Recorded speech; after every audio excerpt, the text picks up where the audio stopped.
Nuestros saludos a todos los estudiantes y profesores.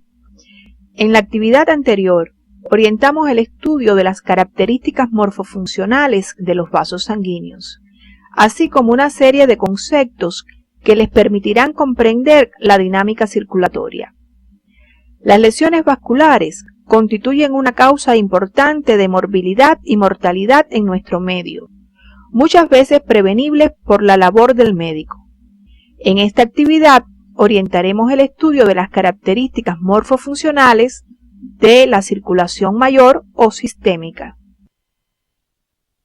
Al concluir el estudio de estos contenidos, serán capaces de explicar las características morfofuncionales macroscópicas de la circulación mayor, destacando las particularidades de sus componentes arterial y venoso y sus expresiones hemodinámicas, así como interpretar las modificaciones del pulso arterial y la presión venosa, teniendo en cuenta los factores de los que dependen y destacando su significación clínica. La circulación mayor o general está integrada por un conjunto numeroso de vasos sanguíneos arteriales y venosos de diferentes calibres, a través de los cuales el corazón izquierdo envía sangre rica en oxígeno y nutrientes hacia las redes capilares de órganos y tejidos, y desde estos retorna al corazón derecho. En la imagen se representa en rojo la circulación de la sangre oxigenada y en azul la sangre venosa. El estudio de las características morfofuncionales de estos vasos se realiza teniendo en cuenta un sistema arterial extendido entre el ventrículo izquierdo y los tejidos corporales, y 3 sistemas venosos extendidos entre los tejidos y el atrio derecho. El sistema arterial tiene un vaso central de gran calibre, la aorta, del cual parten los ramos hacia las distintas regiones y órganos del cuerpo. Esta arteria se extiende desde el orificio aórtico del ventrículo izquierdo hasta nivel de la cuarta vértebra lumbar, donde se dividen sus ramos terminales, las arterias ilíacas comunes o primitivas. La aorta tiene 3 porciones, ascendente, arco aórtico y descendente. Esta última se subdivide en torácica y abdominal, al pasar por el hiato aórtico del diafragma. La aorta ascendente, de unos 6 centímetros de longitud aproximadamente, se sitúa primero por detrás del tronco de la arteria pulmonar y luego entre esta y la vena cava superior por la derecha. Sus únicos ramos son las arterias coronarias izquierda y derecha, estudiadas anteriormente. El arco aórtico es continuación de la porción ascendente de la aorta hacia atrás y hacia la izquierda, por encima del bronquio principal izquierdo, hasta llegar a nivel de la cuarta vértebra torácica. Desde la superficie convexa del arco aórtico parten de derecha a izquierda 3 ramos arteriales: el tronco arterial brachiocefálico, la arteria carótida común izquierda y la arteria subclavia izquierda, cuyas ramificaciones irrigan las estructuras de la cabeza, el cuello, el miembro superior y parte de las paredes del tórax. El tronco arterial brachiocefálico se proyecta hacia arriba y a la derecha hasta llegar a nivel de la articulación externoclavicular derecha, donde se divide en las arterias subclavia derecha y carótida común derecha. Las arterias carótidas comunes derecha e izquierda tienen inicios diferentes en el tronco arterial brachiocefálico y en el arco aórtico respectivamente. Este hecho condiciona diferencias de longitud y porciones entre uno y otro lado. Ambas carótidas comunes se extienden hacia arriba hasta nivel del borde superior del cartílago tiroideo, donde se dividen en sus ramos terminales, las arterias carótidas interna y externa. En su trayecto por la parte lateral del cuello, se relaciona estrechamente con el esófago y la faringe, la tráquea y la laringe, el músculo esternocleidomastoideo, la vena yugular interna y el nervio vago. El conocimiento de la trayectoria y relaciones de la arteria carótida común es muy importante desde el punto de vista médico para la exploración del pulso arterial, para controlar sangramientos y para hacer estudios radiográficos contrastados. Las arterias carótidas internas y sus ramos fueron estudiados oportunamente en la vascularización del encéfalo y solo deberán recordar sus características generales relacionadas con el inicio, trayecto y ramos. La arteria carótida externa se inicia a nivel del borde superior del cartílago tiroides y se proyecta hacia arriba por la parte lateral del cuello hasta alcanzar la altura del cuello del cóndilo mandibular, donde se divide en sus dos ramos terminales, las arterias temporal superficial y maxilar. En su recorrido por el cuello, emite ramos para la glándula tiroides, la lengua, piel y músculos de la cara, el músculo esternocleidomastoideo, faringe, región occipital y musculatura masticatoria, entre otras. Obsérvese la distribución de las arterias auricular posterior y occipital, ramas de la carótida externa. Observen en esta imagen la amplia distribución de la arteria maxilar por las estructuras del aparato masticatorio. En esta imagen puede observarse el recorrido de la arteria lingual a través del piso de la cavidad bucal. Observen en esta imagen la distribución de algunos ramos de la arteria maxilar por las cavidades nasal y bucal. La arteria subclavia se extiende por debajo de la clavícula sobre la primera costilla entre los músculos escaleno anterior y medio, hasta nivel del borde externo de este hueso, donde se continúa en la arteria axilar.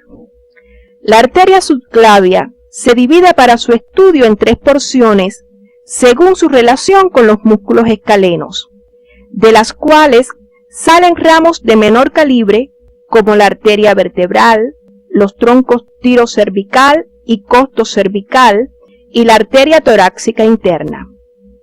Las arterias subclavias derecha e izquierda, al igual que las carótidas comunes, tienen inicios distintos en el tronco arterial brachiocefálico y el arco aórtico respectivamente. Este hecho condiciona diferencias en su longitud y porciones entre uno y otro lado.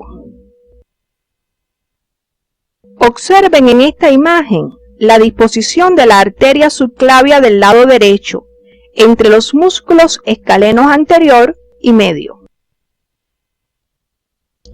La arteria axilar es continuación de la arteria subclavia y se extiende hacia abajo y lateralmente desde el borde externo de la primera costilla hasta el borde inferior del músculo pectoral mayor. Se divide para su estudio en tres porciones según sus relaciones con el músculo pectoral menor. Entre sus ramos principales se encuentran las arterias circunflejas humerales anterior y posterior, subescapular, torácica lateral y acromiotorácica. Es importante precisar, mediante el estudio independiente, el territorio de irrigación de la arteria axilar. La arteria braquial o humeral se extiende desde el borde inferior del músculo pectoral mayor por el surco bicipital medial del brazo, como continuación de la arteria axilar, hasta el nivel de la articulación del codo, donde se dividen sus dos ramos terminales, las arterias radial y ulnar. En su recorrido por el brazo se acompaña de nervios del plexo braquial y de las venas humerales, y emite varios ramos para las estructuras de esta región, siendo el más grueso la arteria braquial profunda. Observen en esta imagen el recorrido de la arteria braquial por el surco bicipital medial acompañada por los nervios mediano, ulnar y braquiocutáneo medial. Las arterias radial y ulnar descienden por la cara anterior del antebrazo, más o menos paralelas a los huesos de igual nombre, protegidas por los grupos musculares de esta región. Particularmente la arteria radial se sitúa superficialmente en su tercio distal por delante del radio, hecho que le confiere una significación clínica especial como punto de exploración del pulso arterial. Ambas arterias emiten ramos que participan en la irrigación de las estructuras del antebrazo, incluidas las articulaciones del codo y de la muñeca. Las arterias radial y ulnar, al llegar a la región de la mano, se anastomosan entre sí y forman los arcos arteriales palmares superficial y profundo. El arco palmar superficial se forma por la unión del ramo palmar superficial de la arteria radial con la arteria ulnar, como se observa en la imagen. De este arco parten 4 ramos más finos para los dedos, con los nombres de digitales palmares comunes, de los cuales parten distalmente los ramos digitales palmares propios. El arco palmar profundo se encuentra formado por la continuación de la arteria radial y el ramo palmar profundo de la arteria ulnar, en un plano más profundo y en posición proximal con respecto al arco palmar superficial. De su convexidad parten 3 arterias metacarpianas palmares. Es importante comprender que los arcos palmares, junto a las redes carpianas con las cuales establecen anastomosis, constituyen circuitos especiales que aseguran la irrigación de las estructuras palmares y dorsales de la mano, con independencia de su estado funcional específico. Una vez orientado el estudio de las características morfofuncionales macroscópicas de las arterias que se distribuyen por las estructuras de la cabeza, cuello, parte de las paredes del tórax y miembro superior, podemos pasar al estudio de la porción descendente de la aorta. Recordemos que esta porción se subdivide en torácica y abdominal. La parte torácica de la aorta descendente se extiende por el mediastino posterior a la izquierda de la línea media, en estrecha relación con los cuerpos vertebrales y el esófago, desde la altura de la 4ª vértebra torácica hasta el orificio aórtico del diafragma. En su recorrido, emite ramos para los órganos y estructuras mediastinales, excepto el corazón. También emite ramos para las paredes del tórax, las arterias frénicas superiores e intercostales posteriores. Observen en esta imagen los ramos intercostales posteriores, esofágicos y bronquiales de la aorta torácica. La aorta abdominal es continuación de la aorta torácica y se extiende a la izquierda de la vena cava inferior, desde el hiato aórtico del diafragma por arriba hasta nivel de la 4ª vértebra lumbar, donde se divide en sus 2 ramos terminales, las arterias ilíacas comunes. En su trayecto, emite numerosos ramos para los órganos y paredes abdominales.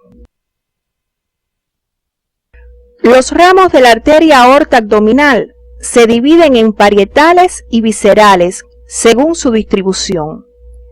Los primeros son las arterias frénicas inferiores, lumbares y para algunos autores las ilíacas comunes. Los segundos se subdividen en ramos pares para las glándulas suprarrenales, las gónadas y los riñones, y ramos impares para distintas porciones del intestino, hígado, vaso y páncreas. Por su mayor complejidad, nos detendremos en los ramos viscerales impares. El tronco celíaco se inicia en la superficie anterior de la aorta, por debajo del hiato aórtico del diafragma, y después de un corto trayecto se divide en 3 ramos: las arterias gástrica izquierda, hepática común y lienal o esplénica, De cada uno de estos ramos se desprenden otros más finos, como se observa en la imagen, para irrigar partes del páncreas, duodeno, estómago, vesícula y vías biliares. Es importante precisar en los mismos sus territorios específicos de distribución a través del estudio independiente, siguiendo las orientaciones que aparecen en el CD. Observen en esta imagen el recorrido de la arteria lienal sobre el borde superior del páncreas en dirección al vaso. Observen en esta imagen cómo la arteria hepática común se divide en arteria hepática propia y arteria gastroduodenal. La arteria mesentérica superior se inicia en la superficie anterior de la aorta abdominal, por debajo del tronco celíaco, y se proyecta hacia abajo y a la derecha entre las dos hojas del mesenterio, hasta la vecindad de la desembocadura del intestino delgado en el ciego. En ese recorrido emite numerosos ramos, como se observa en la imagen, para completar la irrigación del duodeno y el páncreas, el yeyuno, el ilion y la mayor parte del intestino grueso. Es importante profundizar en estos contenidos a través del estudio independiente según las orientaciones que aparecen en el CD. La arteria mesentérica inferior, como se observa en la imagen, se inicia en la superficie anterior de la aorta abdominal, un poco por encima del inicio de las ilíacas comunes. Se proyecta hacia abajo y hacia la izquierda, entre las hojas del mesocolon sigmoides, y emite ramos para el colon descendente y sigmoides y la porción superior del recto. Es importante profundizar en estos contenidos a través del estudio independiente según las orientaciones que aparecen en el CD. Las arterias ilíacas comunes son los ramos terminales de la aorta abdominal. Las mismas se proyectan hacia abajo y lateralmente hasta alcanzar el nivel de las articulaciones sacroiliacas, donde se dividen en arterias ilíacas interna y externa. Las ilíacas comunes no emiten ramos colaterales. Las ilíacas internas se ramifican ampliamente para irrigar las paredes y los órganos de la cavidad pélvica. Por último, las ilíacas externas se proyectan hacia abajo en dirección al miembro inferior y al pasar por detrás del ligamento inguinal se continúan en las arterias femorales. Es importante profundizar en estos contenidos a través del estudio independiente según las orientaciones que aparecen en el CD. La arteria femoral, continuación de la arteria ilíaca externa por debajo del ligamento inguinal, se extiende a lo largo del muslo describiendo una trayectoria en espiral. Su parte superior se encuentra en el triángulo femoral, en la superficie anterior del muslo, acompañada de la vena y del nervio femoral. Su parte media ocupa una posición medial y penetra hacia abajo en el canal de los aductores, para aparecer por el ángulo superior del rombo popliteo, por detrás de la articulación de la rodilla, ahora con el nombre de arteria poplitea. Durante su trayecto, el ramo de mayor calibre que emite es la arteria femoral profunda. La arteria poplitea se divide en sus dos ramos terminales, las arterias tibiales anterior y posterior. La arteria tibial anterior desde el hueco popliteo perfora la membrana interósea de la pierna y desciende entre los músculos anteriores de esta región, continuándose superficialmente en la arteria dorsal del pie, vaso de importancia médica por las posibilidades de lesiones y para la exploración del pulso arterial a ese nivel. La arteria tibial anterior emite ramos finos para las articulaciones de la rodilla y del tobillo, además de aquellos que irrigan parte de la musculatura y piel de la pierna. La arteria tibial posterior desciende entre los músculos posteriores de la pierna y se sitúa por detrás y por debajo del maleolo medial, sitio donde puede explorarse su pulso, y llega entonces a la planta del pie, donde se divide en los ramos plantares medial y lateral. Las estructuras del dorso del pie son irrigadas mediante ramos de la arteria dorsal del pie. Los de mayor significación son la arteria arqueada y el ramo plantar profundo, el cual establece comunicación con las arterias plantares. Las estructuras de la planta del pie son irrigadas por ramos de las arterias plantares medial y lateral, ramos terminales de la arteria tibial posterior. Debe destacarse la significación funcional del arco arterial formado por las arterias plantar lateral y el ramo plantar profundo de la dorsal del pie, el cual asegura la irrigación de las estructuras del pie desde ambas arterias tibiales, aun en situaciones de compresión. Una vez orientado el estudio de las características morfofuncionales macroscópicas de las arterias de la circulación mayor, estamos en condiciones de abordar el estudio de las venas. Toda la sangre distribuida por el organismo a través del sistema arterial de la circulación mayor, excepto las coronarias, regresa al corazón siguiendo el cauce venoso del sistema de las venas cava superior e inferior o de la porta hepática, cuyas características morfofuncionales macroscópicas serán estudiadas a continuación. El sistema de la vena cava superior está constituido por el conjunto de venas a través de las cuales es drenada la sangre procedente de la cabeza, cuello, miembros superiores y parte de las paredes del tronco hacia el atrio derecho. Su tronco venoso principal es la vena cava superior con una longitud promedio de 5 a 6 centímetros, formado por la confluencia de los troncos venosos brachiocefálicos izquierdo y derecho, por detrás de la primera articulación esternocostal derecha, quedando situado a la derecha y algo por detrás de la aorta ascendente. Los troncos venosos brachiocefálicos se forman por la unión de las venas subclavia y yugular interna de cada lado por detrás de la articulación esternoclavicular correspondiente. La vena yugular interna es el vaso principal para el drenaje de la sangre de las estructuras intracraneales. Se extiende profundamente por la parte lateral del cuello, desde el agujero yugular de la base del cráneo hasta su unión con la vena subclavia correspondiente. En este trayecto se acompaña de la arteria carótida interna primero y luego de la carótida común, así como del nervio vago. Recibe otros afluentes al descender por la parte lateral del cuello, según se observa en la imagen. La sangre procedente de estructuras más superficiales del cuello drena a través de las venas yugulares anteriores y externas, las cuales generalmente desembocan en las venas subclavias.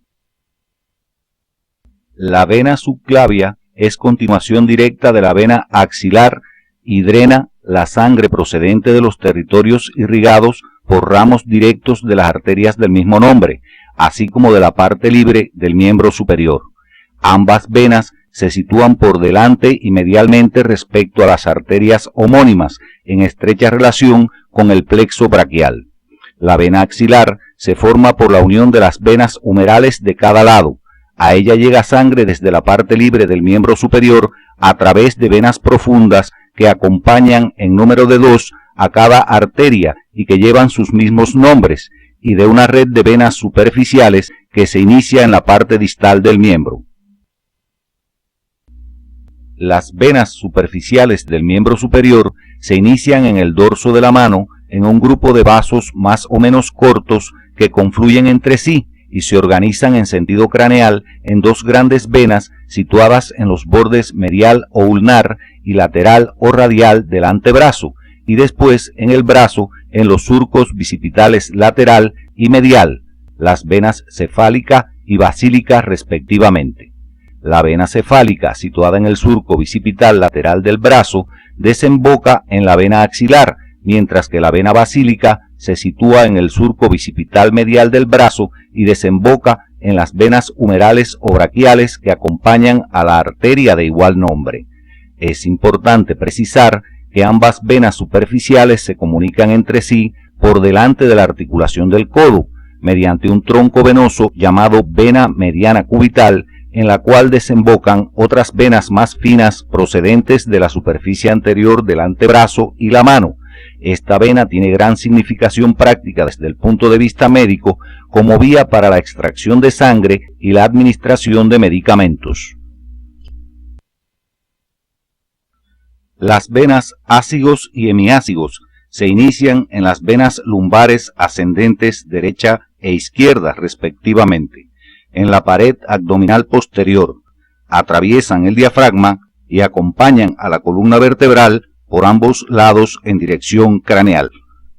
La vena ácigos recibe sangre de las venas lumbares e intercostales posteriores derechas y de estructuras del mediastino, y desemboca en la vena cava superior cruzando por encima del bronquio principal derecho a nivel de la cuarta o quinta vértebra torácica.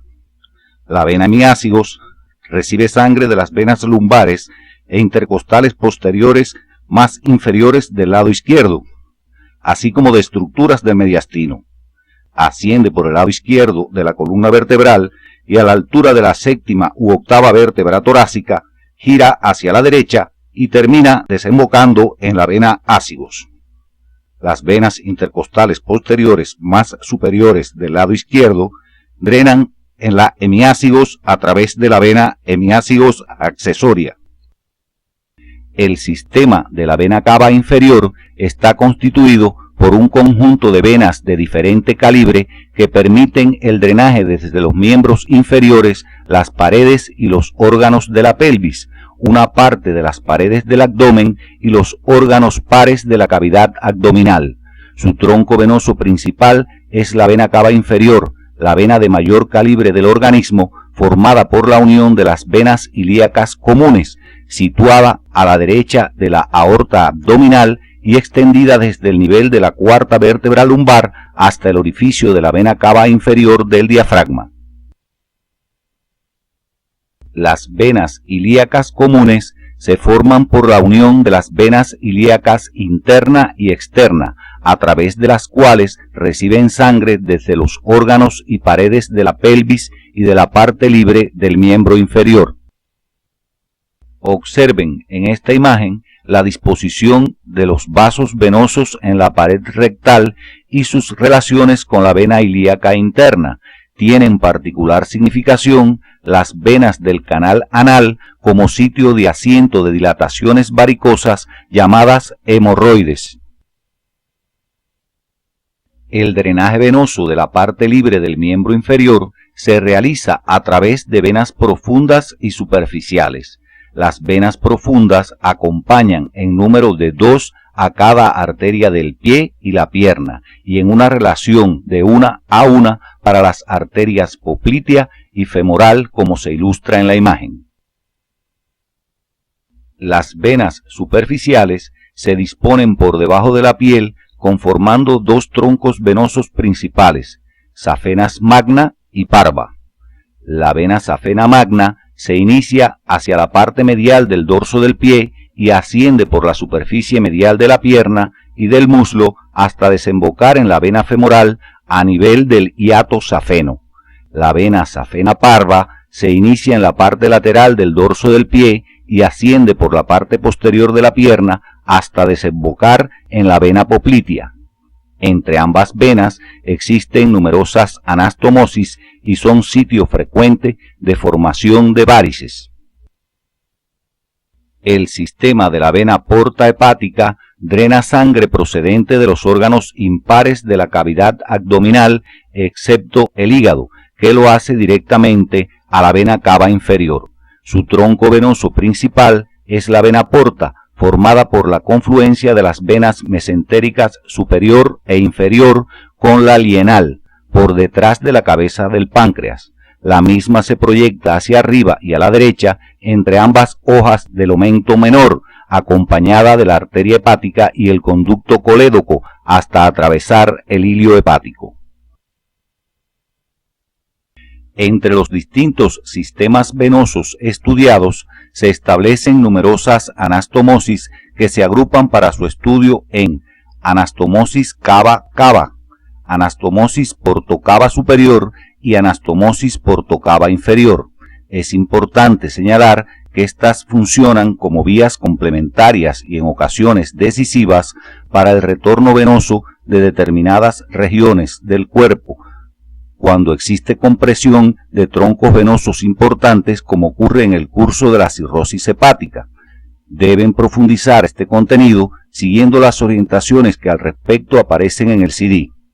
A continuación, analizaremos las características físicas de la circulación sanguínea.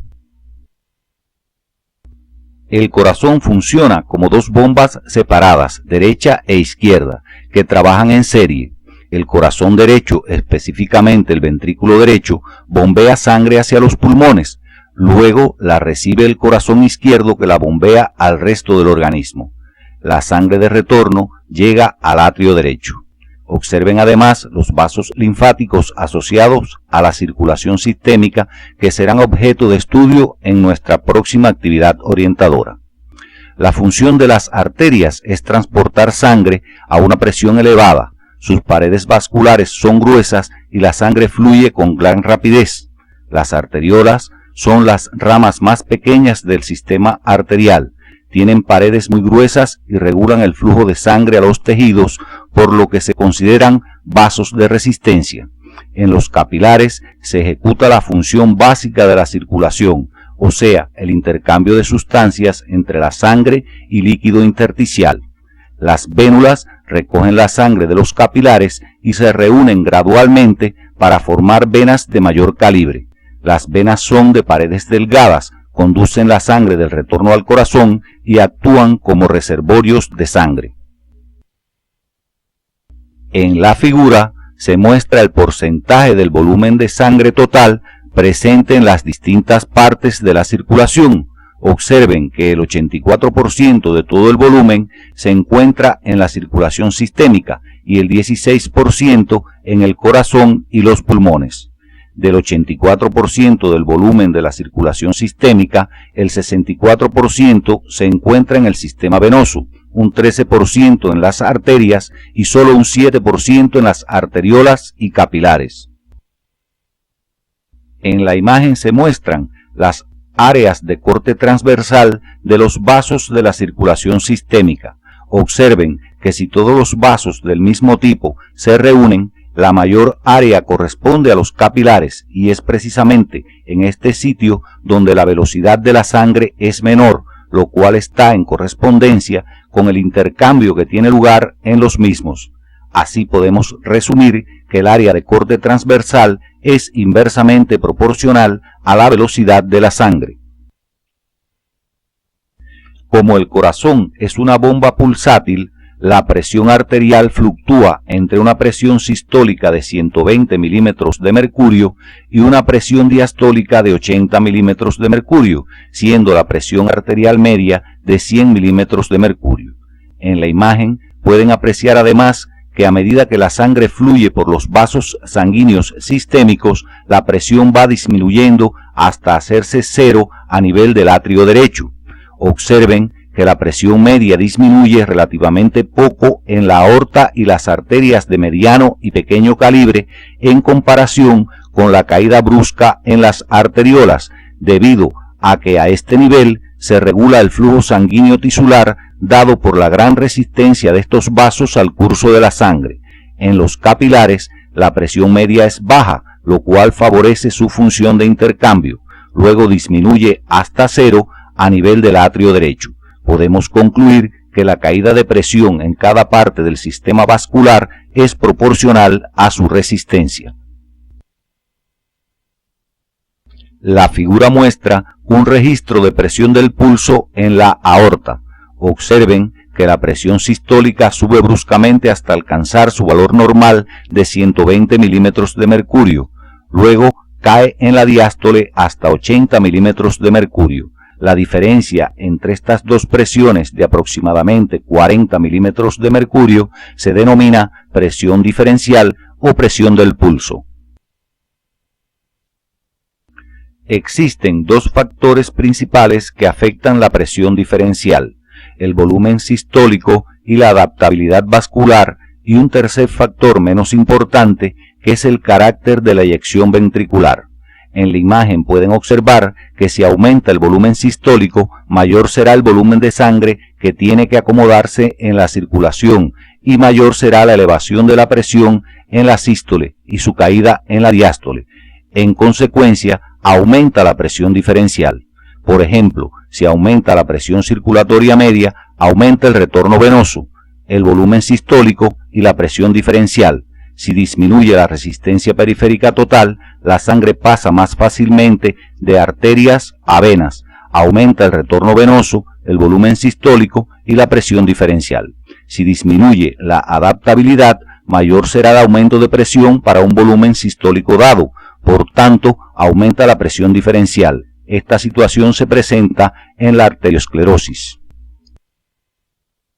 En la figura se muestra el contorno del pulso en situaciones patológicas como la arteriosclerosis, donde se observa que está aumentado, y en la estenosis aórtica disminuido. Observen su comparación con el normal. En la imagen se muestra el perfil de presiones del pulso según el calibre de los vasos. En la medida en que la onda viaja hacia los vasos de menor calibre, pueden observar que la misma se amortigua completamente a nivel de los capilares. Esto depende de dos factores: la mayor resistencia y menor capacitancia de los vasos a medida que nos alejamos del corazón. Otro aspecto que deben considerar en su estudio independiente es el por qué podemos afirmar que la transmisión de la onda del pulso es más rápida que la velocidad de la sangre. Pueden apoyarse en la orientación que aparece en su CD. La exploración del pulso es una práctica común para conocer sobre el funcionamiento cardíaco, por lo que el conocimiento de los factores que lo originan y determinan sus características permite al médico interpretarlo de manera adecuada y útil. Al palpar el pulso arterial se debe tener en cuenta su frecuencia, o sea, el número de pulsaciones por minuto, el ritmo, es decir, si es regular o irregular, su calidad, es decir, si es duro o blando, y su amplitud, donde se precisa si es amplio o pequeño. La sangre procedente de todas las venas sistémicas llega al atrio derecho, por tanto, la presión a este nivel se denomina presión venosa central o PVC. La presión venosa central está regulada por un equilibrio entre la capacidad del corazón de impulsar la sangre y la tendencia al retorno venoso. Si el corazón bombea la sangre con eficacia, la presión venosa central disminuye, mientras que la debilidad cardíaca la aumenta. Cualquier factor que disminuye el retorno venoso disminuye la presión venosa central, pero si aumenta la entrada de sangre al atrio derecho, aumenta la presión venosa central, como es el caso del aumento del volumen sanguíneo, la venoconstricción y la disminución de la resistencia periférica total. En la imagen se muestra el efecto de la presión hidrostática o presión gravitatoria sobre la presión venosa. Cuando una persona está de pie inmóvil, la presión a nivel del atrio derecho es de 0 milímetros de mercurio, pero en la medida en que nos alejamos del corazón en sentido caudal, la presión se va incrementando hasta llegar a más 90 milímetros de mercurio a nivel del pie. Este efecto también se pone de manifiesto para las presiones arteriales. En la parte izquierda de la imagen pueden observar la disposición de una válvula venosa. Observen que se abre en el sentido del corazón cuando se comprimen desde fuera por la contracción de los músculos que las rodean, lo que se conoce con el nombre de bomba venosa. El efecto de la bomba venosa hace que la presión en los miembros inferiores disminuya hasta 25 milímetros de mercurio cuando la persona está caminando.